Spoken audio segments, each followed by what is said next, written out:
Salut Marie, comment vas-tu? Bonjour Martha, ça va et toi? Ouais, très bien. Alors, Marie, tu es monitrice chez Mentoring Center France depuis novembre 2025. Donc, tu fais partie des dernières rentrées dans l'école. Les petites jeunes.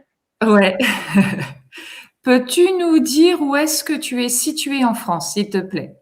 Alors, je suis située dans le Haut-Rhin, donc département 68, Mhm. plus précisément au sud du Haut-Rhin, le Sungau, donc un secteur au sud de Mulhouse. Ok. Donc j'interviens effectivement dans tout le Sungau, donc c'est vraiment la pointe sud de l'Alsace, aux alentours d'Altkirch en fait. Ok, très bien. Sungau. Alors, peux-tu nous expliquer ce qui t'a motivé à proposer du main-trailing, à venir te former en tout cas avec moi? Alors, c'est une discipline dont j'avais entendu parler, j'ai vu un peu sur les réseaux, qui m'interpellait depuis un petit moment. Ayant une vieille chienne, j'ai pas trop osé me lancer avec elle. J'ai rien trouvé d'intéressant autour de chez moi. Et il y a un peu plus d'un an, j'ai fait l'acquisition d'une petite chienne, Valmy.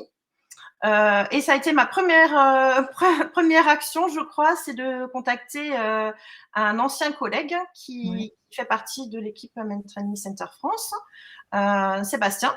On a Oui. été formés en tant qu'éducateur canin ensemble. Et donc, j'ai pris ma voiture, j'ai traversé la France avec ma petite chienne de 6 mois. Et ce fut une expédition très enrichissante et concluante, puisque je crois que je t'ai appelé presque dans la foulée pour me former. Donc, ça veut dire que Sébastien t'a convaincu. Oui, il a bien fait son travail. Ok. Donc, tu en fais avec ta petite louloute et tu en fais avec. Donc, présente-moi tes deux chiens. Voilà, si tu en fais. Alors, voilà, j'ai Juna, c'est un dog de Majorque, elle a 11 ans. Mhm. C'est mon premier chien en tant qu'éduc. Enfin, je l'ai eu avant d'être éduc. C'est à travers elle que j'ai démarré ce métier-là. Mhm. C'est une chienne qui posait des soucis avec les autres congénères. Ouais. Donc, j'ai fini par me former. Et du coup, j'ai pas vraiment fait d'activité avec elle parce que le fait qu'elle soit réactive congénère m'a beaucoup bloquée. Ouais. Euh, et puis j'ai acquis cette petite Valmy pour m'accompagner dans mon travail il y a peu de temps. Et on s'est lancé dans l'aventure toutes les deux. Ouais, c'est une bonne petite louloute. Alors, on peut préciser quand même que même si les gens ont des chiens réactifs, Comment, oui. il n'y a pas de souci, hein. Ils peuvent le faire. C'est D'accord. effectivement ce point-là que je soulève souvent avec des clients qui ont des chiens réactifs qui s'interdisent plein de choses. Ça, c'est une discipline qui est justement ouverte Ouais. à plein de personnes qui n'osent pas, et c'est compréhensible Ouais. qu'on soit mal à l'aise avec un chien comme ça, un peu réactif. Ouais. Et du coup, c'est vrai que pour ça, c'est génial. Mais je ne le savais pas à l'époque. Très bien. Tu proposes du man training, explique-nous, en semaine, le week-end, en demi-journée, journée?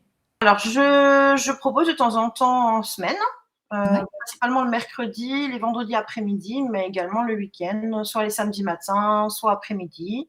J'ai de temps en temps des demandes en individuel, donc c'est possible aussi à partir du moment où on vient accompagné d'un Mmh. traceur, d'une victime, D'accord. en Et pratique. et tu prends combien de temps pour, les sessions en individuel? Est-ce que 1 heure ou tu prends la Oui, matinée? on 1 est heure? ensemble une heure. Je fais passer ma chienne aussi à cette occasion. Voilà. OK, super, très, très bien. Est-ce que tu as d'autres activités en dehors du man training?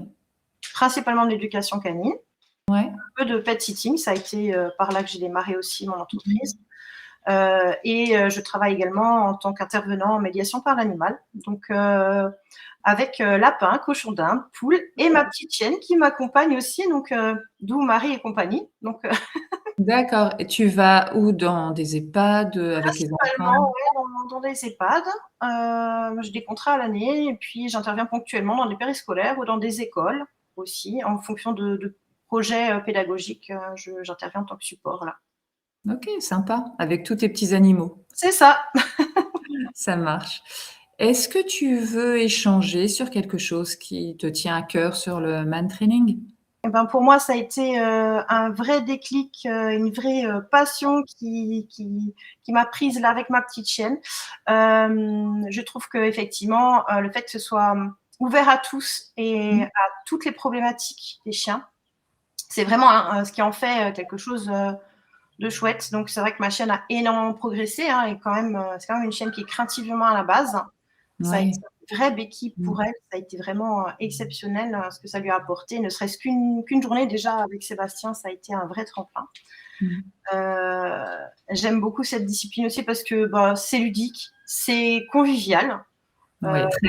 Je travaille avec beaucoup de particuliers qui ont pris un chien de compagnie et qui n'envisagent pas forcément de faire une discipline comme on l'entend au sens club canin, etc., etc. Et on a moins cette image-là de discipline avec réussite derrière obligatoire. Enfin, Ouais, ça met pas de pression. Voilà. c'est ça, Pas de c'est pression. ça. Et j'ai du monde qui pratique, hein, aussi bien des ados que des retraités. Donc, on a un Mmh. petit peu tout le panel. Et, et ça me tient vraiment à cœur, cet état d'esprit-là, du même training. OK, super. Tu as une page Facebook où les gens peuvent te retrouver? Oui, j'ai une page Facebook, c'est Men Training Center, Marie et compagnie, 68. D'accord, OK, super. Bah, écoute Marie, merci beaucoup d'avoir participé à cette visio et je te dis à très bientôt. À bientôt, merci à toi, Martha. Salut.